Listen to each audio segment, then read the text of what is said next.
The night was dark and stormy, the kind that makes you want to stay curled up in bed. But for a young man named John Calvin, it was a night of destiny. At just 27, he was a small figure in the grand scheme of things, but he was about to change the world. Little did he know, the first edition of his book, Institutes of the Christian Religion, would become one of the most influential works of the century. Calvin wasn't always a rebel. He grew up in a small town called Noyon, in a region of France known as Picardy. His father, a man of some importance, secured a good education for him, hoping he would follow in the footsteps of the local clergy, but young John had other plans. At the age of 11, he was given a chaplaincy which was more like a scholarship, and it opened doors to a world of learning and ideas. Paris was his next stop. He enrolled at the Collège de la Marche, a prestigious institution, where he met people who would shape his future. Later, he moved to the Collège de Montaigu, where he studied under John Mayer, a respected theologian.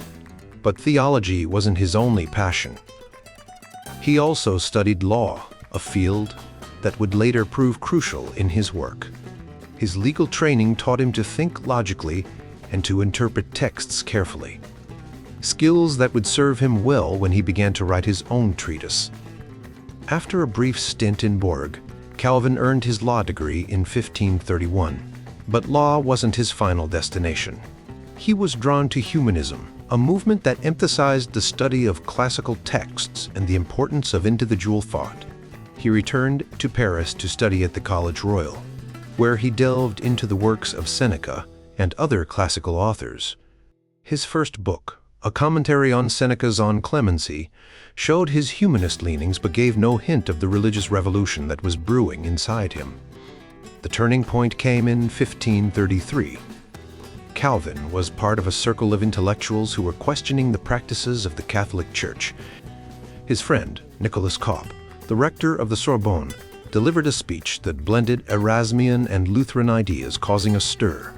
The authorities were not amused. Calvin, known for his association with Cop, had to flee Paris. He resigned his benefice in Noyon and went into hiding. In 1534, the affair of the placards, a series of posters denouncing the Catholic Mass, led to a crackdown on heretics. Calvin's close friend was executed, and he knew he had to leave France. He fled to Basel, a city known for its tolerance. There he began to write his most famous work, Institutes of the Christian Religion. In just 8 months, he completed the first edition, a book that would challenge the very foundations of the Catholic Church. The Institutes was a bold and comprehensive work. It covered everything from the 10 Commandments to the Apostles' Creed, from the Lord's Prayer to the sacraments. Calvin's goal was to show that the evangelical faith was not seditious, as its enemies claimed, but was rooted in the true teachings of the Bible. He dedicated the book to King Francis I, hoping to convince him that the reformers were not a threat to the state. But Calvin's work was more than just a theological treatise. It was a call to action. He believed that true worship must be based on the Bible, and any deviation was a grave sin. The Catholic Mass, he argued, was a veritable invention of the devil, and he urged believers to flee from it. He compared those who continued to practice false worship to latrine cleaners who couldn't smell their own filth. Calvin's ideas were not entirely his own. He was influenced by the works of Martin Luther, Philip Melanchthon, and Martin Bucer, but he added his own distinctive voice, emphasizing the sovereignty of God and the need for believers to live in accordance with God's will. He believed that God was the creator and sustainer of all things, and that human beings were called to serve and glorify Him. The Institutes was just the beginning. Calvin would spend the rest of his life refining and expanding his ideas.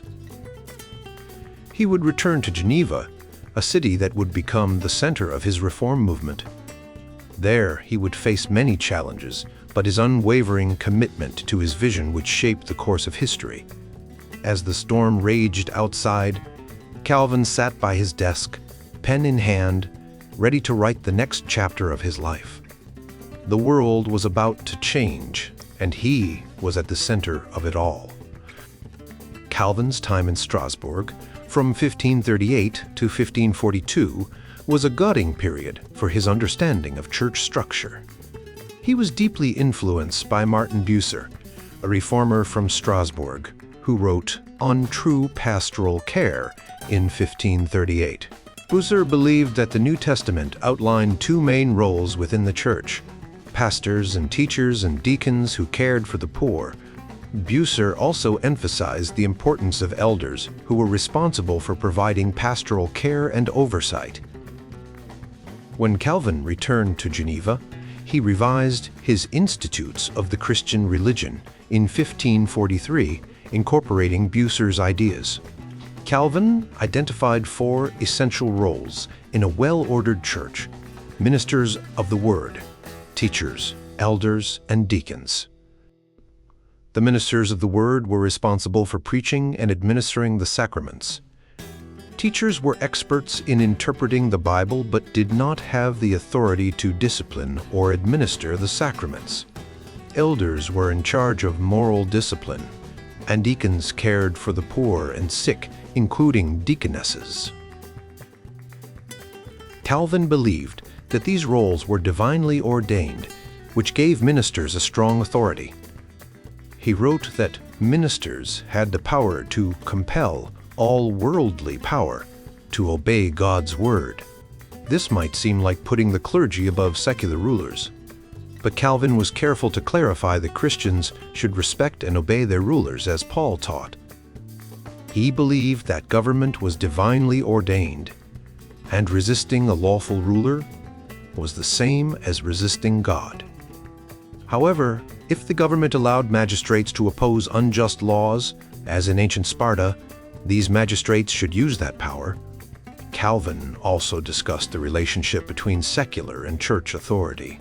He believed that the church's role was to address spiritual matters, such as combating sin and promoting personal sanctification. Secular government, on the other hand, was responsible for maintaining peace and order. However, secular rulers were also obligated to uphold both parts of the Ten Commandments, including religious laws. They had to ensure that the church could discipline its members and that ministers were respected. Calvin's views on government were nuanced. He preferred aristocratic forms of government because they were less likely to become tyrannical. In church governance, he favored the selection of elders through a process of nomination by the clergy, followed by confirmation by both the magistrates and the congregation. This was a practical approach, not a divine command. One of Calvin's most famous teachings was his doctrine of double predestination. He introduced this idea in the 1539 edition of the Institutes, partly in response to Martin Luther's associate, Philip Melanchthon, who was concerned about the moral implications of predestination. Calvin warned that predestination was a mystery and that speculating too much about it was dangerous. However, he insisted that because God had revealed this doctrine, it was important to discuss it. Calvin taught that God had predestined some people to eternal life and others to eternal damnation. He argued that this doctrine should not lead to complacency, but should instead encourage believers to live holy lives. Predestination, in Calvin's view, was a source of comfort and strength for those who had faith. Calvin was known for his clear and powerful writing. He revised the Institutes multiple times, making it a comprehensive yet accessible work. The Institutes was translated into many languages, including English, Dutch, German, Italian, and Spanish. It became the best-selling Reformed theological work of the 16th century, with 76 editions published in various formats. Beyond the Institutes, Calvin was a prolific writer. He gave thrice-weekly Bible lessons, preached daily every other week, and wrote commentaries on the major books of the Bible. Nearly 800 of his sermons were printed during his lifetime. He also wrote numerous treatises on various topics, from the Lord's Supper to advice for believers in different countries. His most popular occasional work was a satire on the veneration of relics, which pointed out the absurdity of having multiple body parts of the same saint. Calvin's influence extended beyond his writings. In Geneva, he helped transform the city into a model of a reformed community. He established a system of church discipline, promoted a reformation of manners, and oversaw the departure of political and intellectual rivals. Geneva became a refuge for many who were drawn to its reputation as a godly community. This influx of people enriched Geneva's economy and printing capabilities, making it a major center for the spread of Reformed ideas. Calvin's impact was felt throughout Europe. His works were widely read and translated, and even his opponents recognized his skills and eminence as a theologian. The vast diffusion of his writings was a key factor in his influence, making him one of the most significant figures of the Reformation. When Calvin first agreed to stay in Geneva, he didn't plan to be a pastor. He thought he would just teach the Bible. But his lectures on Paul's letters in the cathedral were so good that people started respecting him a lot. He also did well in a big debate in Lausanne, and important church leaders like Bucer told him that God was clearly blessing his work. All of this made Calvin realize he could be a great pastor. Calvin had many qualities that made him perfect for the job. He had studied law, which helped him write church rules. He was very smart about theology, which made him a strong advocate for the city's reformation. His friends and early biographers, Theodore Beza and Nicholas Colladon, said he had an amazing memory for the Bible and could speak with great passion. He was always on top of what was happening in the city and could get support from other places when he needed it. He was also very strict and wouldn't back down when challenged, even if it meant being harsh. When Calvin first tried to organize the church in Geneva, it didn't go well. He and the other ministers wrote a set of rules that the city council mostly accepted. But there were still problems. Many people didn't want to make the required confession of faith, and the council decided that no one should be denied communion. New leaders in the city council didn't like the ministers' ideas and ordered them to change some practices, like using special bread for communion. The ministers refused and were eventually dismissed and told to leave the city. Calvin went to Strasbourg, where he spent 3 years helping French refugees. This time was very important for him. He wrote more about his ideas and learned from Bucer, a famous church leader. He also helped the refugee church set up a system of church discipline and charity. The city of Strasbourg let the refugees manage their own affairs, which was a big help to Calvin. While Calvin was away, things in Geneva got worse. The new ministers couldn't win over the people, and the city faced many problems. Calvin had to write a response to a letter from a bishop who wanted the city to return to the Roman Church. The people who had opposed Calvin and Farel started having their own problems, and the city council realized they needed Calvin back. After a lot of persuasion, Calvin agreed to return to Geneva. When Calvin came back, he immediately started working on new church rules. These rules were influenced by his time in Strasbourg and showed that he was still very determined to assert the church's authority. The rules set up 4 roles in the church: ministers, elders, deacons, and teachers. The ministers would choose new ministers, and the city government would review their choices. Elders would be chosen from the city's leaders, and deacons would run the city's hospital. The rules also required parents to bring their children to weekly catechism classes and made it clear that the church would discipline people who broke the rules. The consistory, a group of pastors and elders, started working hard to enforce these rules. They focused on making sure people attended church, learned the new prayers and catechism, and gave up old Catholic practices. As the consistory gained more confidence, they started dealing with other issues, like family disputes and moral offenses. They could punish people by giving them a private warning, excluding them from communion, or referring them to the city government for more serious crimes.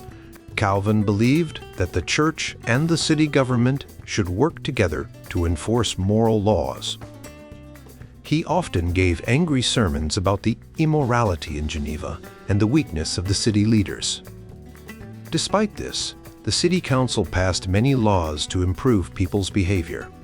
These laws banned dirty psalms, regulated drinking and dining, and set rules for naming children.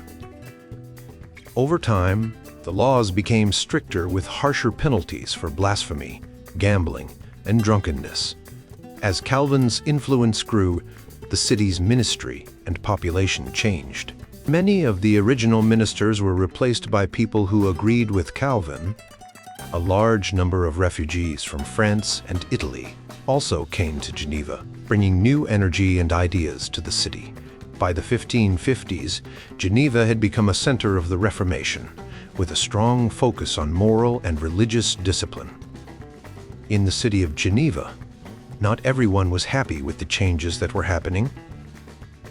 Many people from other places had moved in, and the city's leaders, who were also from elsewhere, were making new rules that affected everyone's daily life. The ministers who were outsiders were trying to control how people behaved, and this made some of the native Genevans feel like their city was being taken over. In 1546, a big argument started over something that might seem small: baby names. A barber wanted to name his son Claude, after a local saint. But one of the new ministers said no, and gave the baby the name Abraham instead. This upset a lot of people because they felt it was an intrusion into their family life.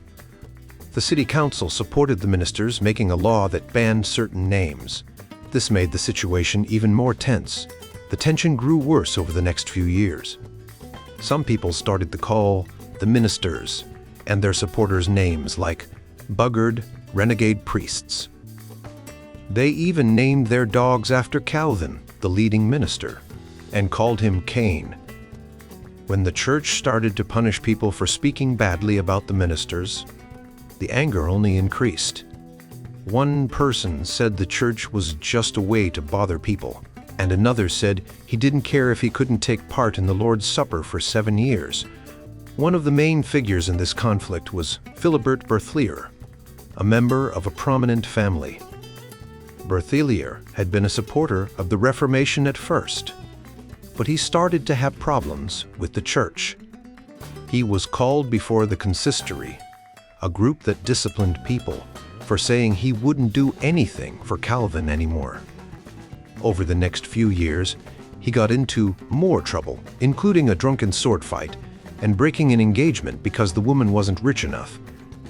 When he wanted to take communion again, he went to the city council instead of the consistory.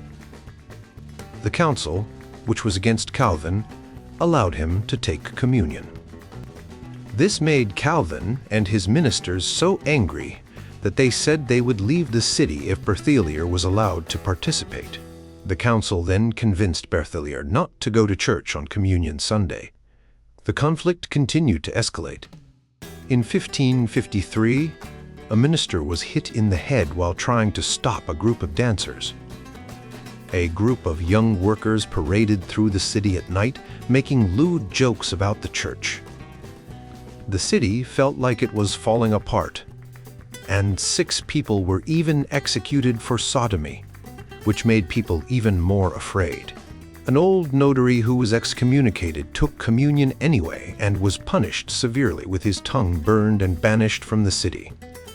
The final showdown came in 1555. In the city elections, Calvin's supporters won all 4 top positions. They then purged their opponents from important roles and admitted more immigrants as citizens, which gave them more power. The anti-Calvin group, called the Good Genevans, felt they were losing control. On the night of May 16th, there was a riot. People from both sides armed themselves, and there were calls to kill the Frenchman. The leaders of the anti-Calvin group managed to calm the crowd, but Calvin's supporters saw this as a sign of a larger conspiracy. They arrested and tortured their opponents, uncovering what they claimed was a plot to overthrow the church. Several people were executed, and many more were banished or lost their jobs and citizenship. These harsh actions silenced the opposition, but they also made Geneva lose support from other cities. Calvin's friends in other Swiss cities warned him that his reputation was being damaged. Calvin defended himself, saying that the torture was necessary to uncover the truth. However, this didn't convince everyone, and the city of Bern, which had been an ally, became more hostile. Calvin, however, used his skills to help the city. He wrote many documents to defend Geneva's position and used his connections to try to get the city accepted into the Swiss Confederation. The turning point came in 1556 when the Duke of Savoy, a powerful enemy, was defeated by the French. This made the Bernese realize they needed Geneva's help to resist the Duke, and they renewed their alliance with the city. With this support, Calvin's party was secure. After the events of 1555, the Church gained even more power. The consistory, which disciplined people, became stricter. They excommunicated more people, and the city council backed these decisions with civil penalties. People were excommunicated for things like urinating in the street or not supervising their servants during an epidemic. The city became known for its strict moral code, with very low rates of illegitimate births and prenuptial conceptions. Even visitors from other countries noted how well-behaved the people of Geneva were. Calvin also faced other challenges. In 1546, a council member named Pierre Ameau criticized Calvin, saying he had too much influence. Calvin demanded that Ameau apologize publicly. Ameau had to kneel in the city squares and admit his mistake, which was a very public and humiliating punishment. Another major conflict came in 1551 when a man named Jerome Bucer criticized Calvin's ideas about predestination. Calvin responded strongly, and Bucer was arrested and banished from the city. The controversy continued, and Calvin wrote a book to defend his views. When a lawyer named Jean Trolliot criticized the book, Calvin demanded that the council take action.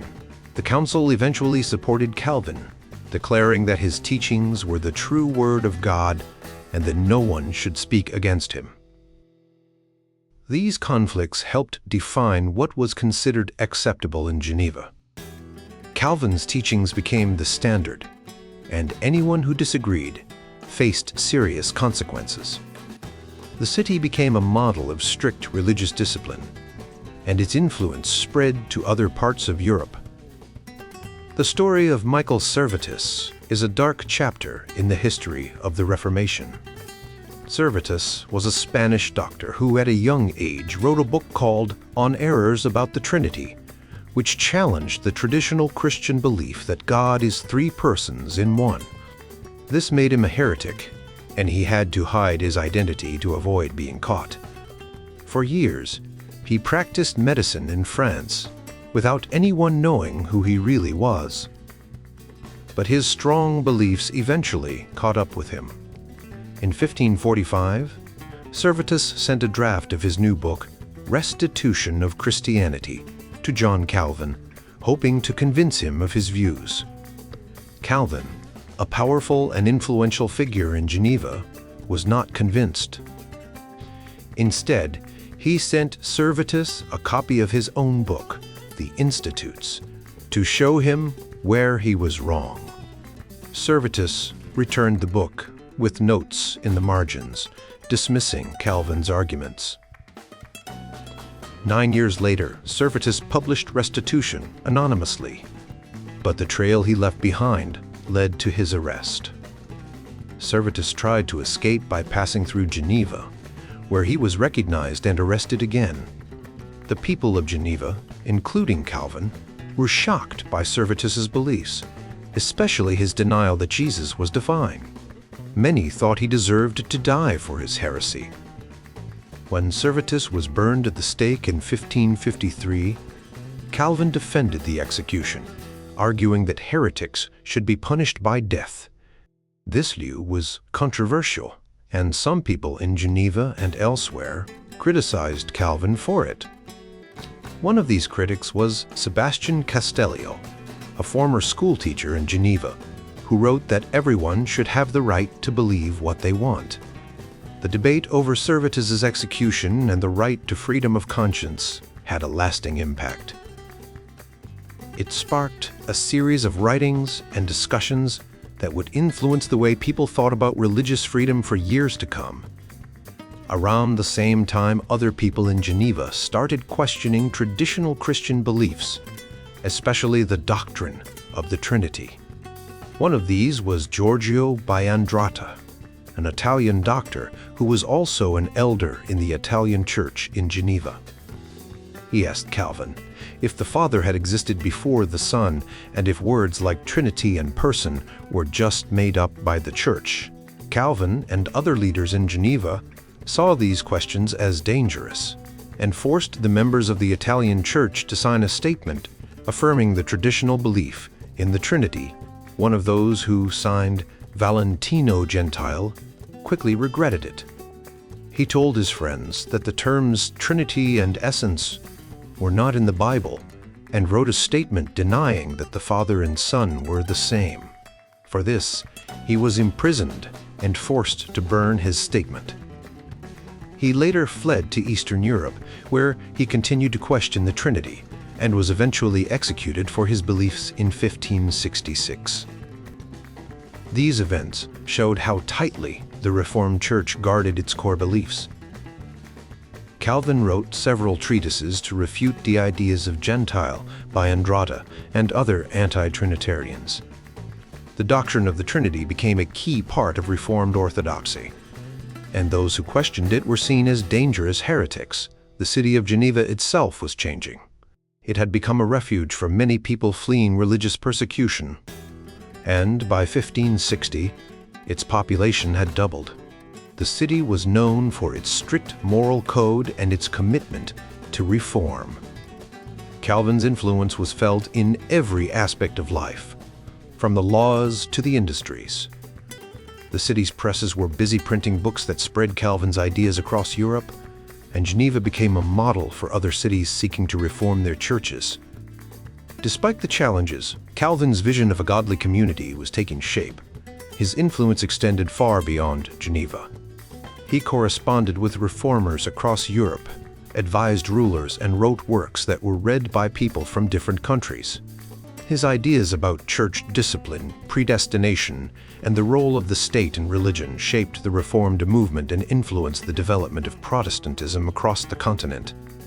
The story of Michael Servetus and the debates over the Trinity show how the Reformation was not just about changing religious beliefs, but also about the broader questions of authority, freedom, and the role of the state in religious matters. These issues would continue to shape the history of Europe for centuries to come.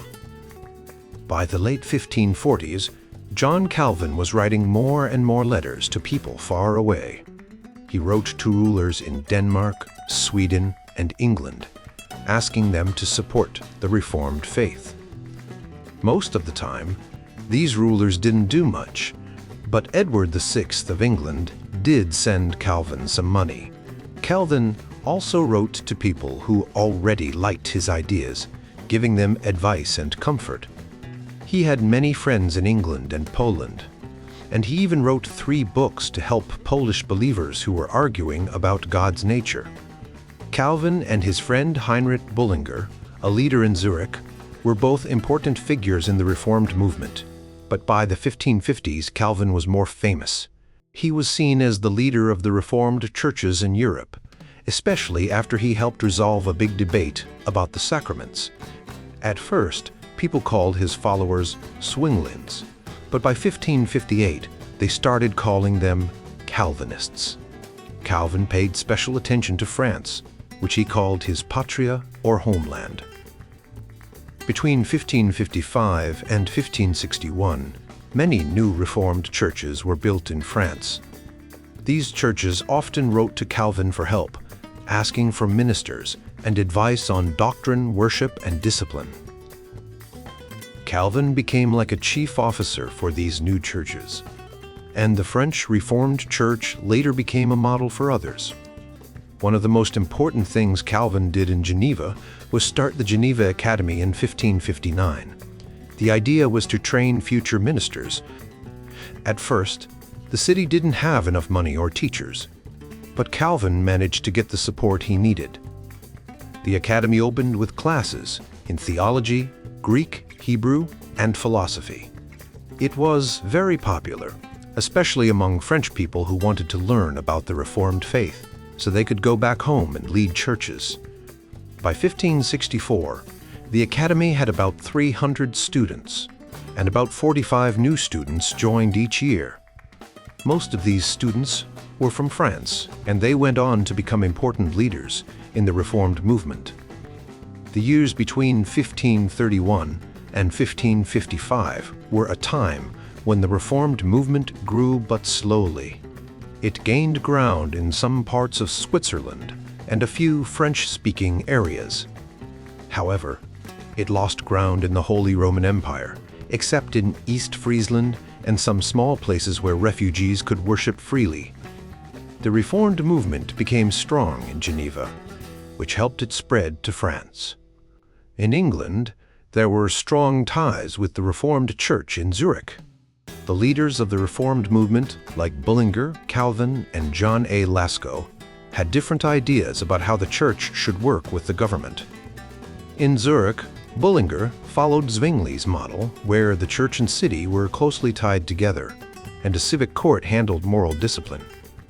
In Geneva, Calvin emphasized excommunication as a way to keep the church morally strong and won the right for a group of pastors and elders to excommunicate people.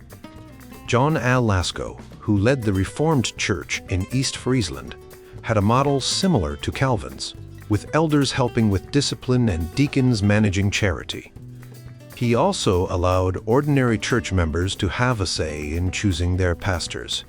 In some areas, like the Grisons in southeastern Switzerland, the church was more decentralized.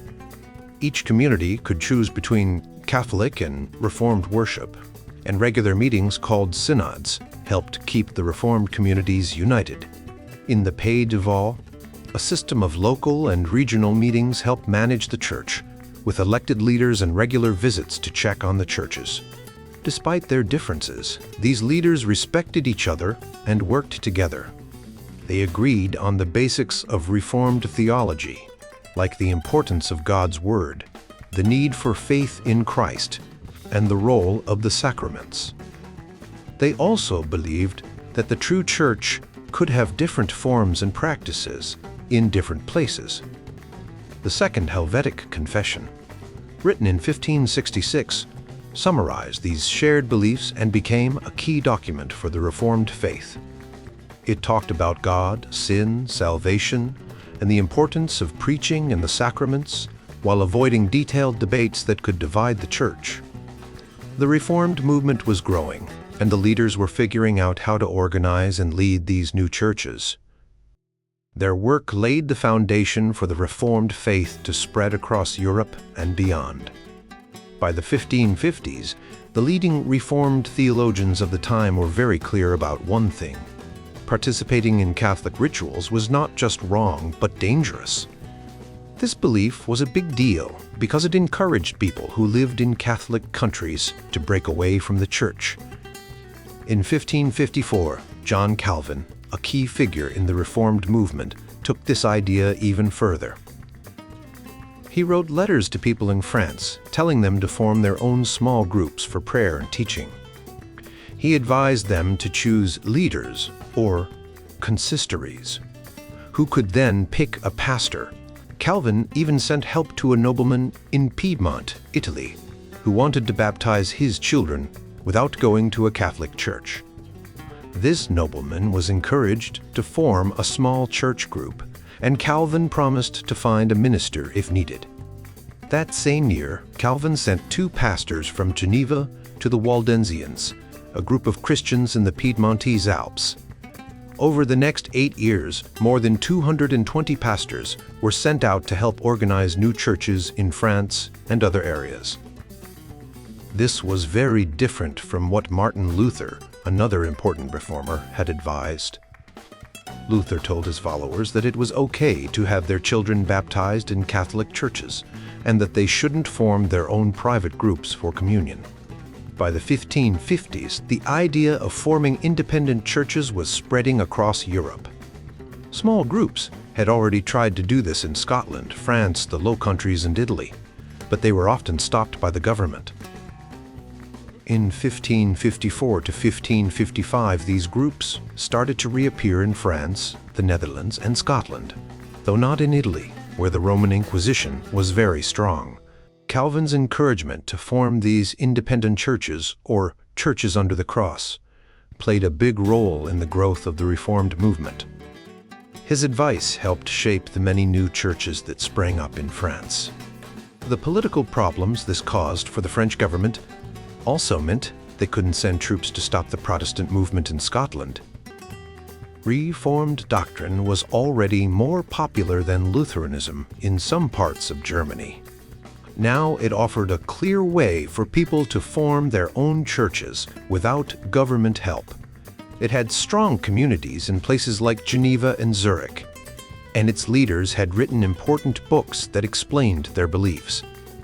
Reformed churches could work with rulers who wanted control over the church, or they could form independent churches in secret.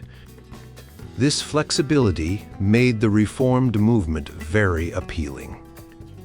The Reformation spread at different speeds across Europe. In German-speaking areas, including parts of Scandinavia and Eastern Europe, the movement grew quickly. By the 1520s and 1530s, many rulers had already made changes to the church. The movement also spread to some French-speaking areas near Switzerland. However, in other parts of Europe, the spread was slower. Rulers outside the Holy Roman Empire were often less tolerant of new ideas, and language barriers made it harder for the movement to spread. The Habsburg lands, where many different languages were spoken, were the first non-German areas to see Reformed churches. Starting in the late 1530s, people began to change their local churches. These changes spread, and the churches formed larger groups with clear beliefs. In England, King Henry VIII's break from the Catholic Church in the 1530s allowed reformers to change the Church of England. During the reign of Edward VI, the Church became more Protestant. After a brief return to Catholicism under Queen Mary, Elizabeth I brought England back to Protestantism. In the 1540s, efforts to form Reformed churches began in Poland. Over the next 2 decades, these churches spread across the Polish-Lithuanian Commonwealth. By the 1550s, the pace of change quickened. In Scotland, the new churches became the official religion after a political revolution. In France and the Netherlands, the churches had to fight to survive, but eventually gained legal recognition. The second wave of Protestant expansion was mostly Reformed. In many places, Reformed churches became the main form of Protestantism. Even in the Holy Roman Empire, where Reformed ideas had been less popular, they began to spread. Rulers in these areas found Reformed theology more appealing and carried out second reformations. Reformed churches were well organized and could resist hostile rulers. The consistory, a group of church leaders, could gather information and raise funds. The network of regional and national synods could coordinate resistance on a larger scale. This made Reformed churches more effective in organizing political and military defense. Reformed political theory also encouraged rulers to uphold God's laws, making it appealing to pious rulers.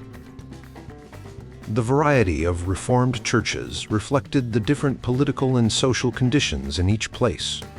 Some were closely modeled on the churches in Geneva or Zurich, while others developed unique features. Despite these differences, the Reformed churches recognized each other as part of the same family.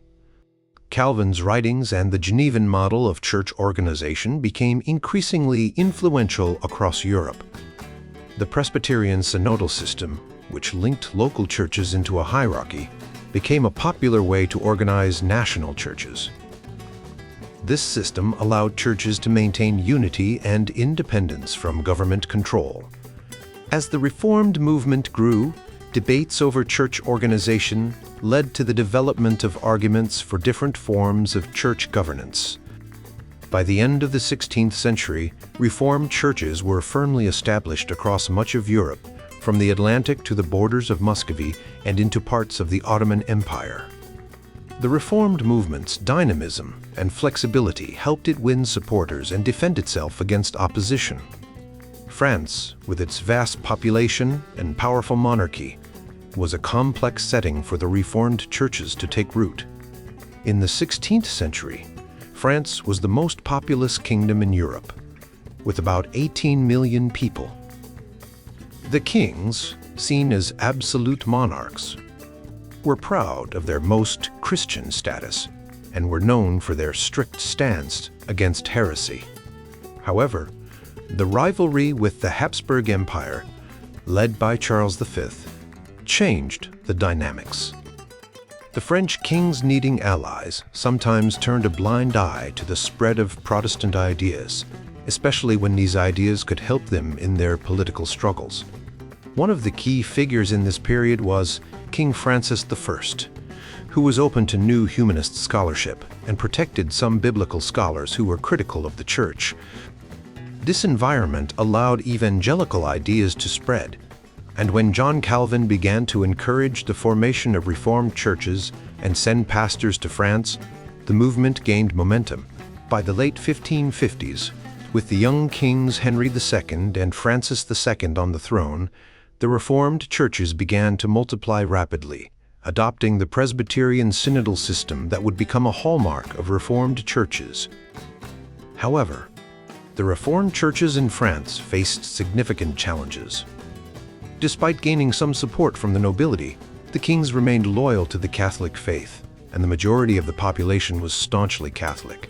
This led to a series of bloody civil wars, known as the Wars of Religion, which lasted from 1562 to 1598. The Reformed, or Huguenots as they were called, managed to avoid total defeat, but suffered greatly from massacres and defections.